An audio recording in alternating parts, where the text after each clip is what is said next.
గంగమ్మ తల్లి అందరి గంగాభిషేకంతో అందరి ఏడుపు నా మీద లేకు పూజ చేస్తున్నా. ప్రతి ఒక్కరు మన బండి మీద ఎత్తురాని గంగ నీళ్లతో అభిషేకం చేయించిన మన బండికి. ఇక నుంచి మనకి ట్రిప్ మన గంగ స్నానం అయితే అయిపోయింది. గంగ నీళ్ళు కూడా పట్టుకుని పోతున్నా బండి. అయితే ఫుల్ వచ్చినాయి, లైన్ వచ్చినాయి మొత్తం. చలి అయితే విపరీతంగా పెడుతుంది. కాంట లైన్ లో చూడండి ఉల్లిగడ్డ బండ్లు ఎన్ని ఉన్నాయో. నాగపూర్ మార్కెట్ లో మన బండి ఒకటే ఉంది.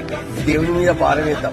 ఇవాళైనా మంచి కరీంనగర్ కిరాయి ఈ దేవుడు అని 29 నవంబర్ వచ్చినాం కాబట్టి లక్షపేట లోడ్ వచ్చినాం కాబట్టి ఇక గంగ స్నానం చేసే పోదాం. గంగ నీళ్ళతో చల్లితే ఆ ఏడుపు అనేది పోతుందంట. అందుకనే గంగ నీళ్ళతో కూడా తానం పోపిద్దాం. కంకైతే తిందాం. 1-23 నిమిషాలు అవుతాయి. కంకెంత పోదామా? మంచి ఒకటి తీసుకున్నా. తినకుండా కరీంనగర్ పోదాం. నెక్స్ట్ వీడియోలో మళ్ళీ కలుద్దాం. నెక్స్ట్ ట్రిప్ ఎప్పుడు ఉంటుందో చెప్పలేము. ఇక ఇప్పుడు కొంచెం అన్సీజన్ మూవ్ అయింది. చూద్దాం ఇక.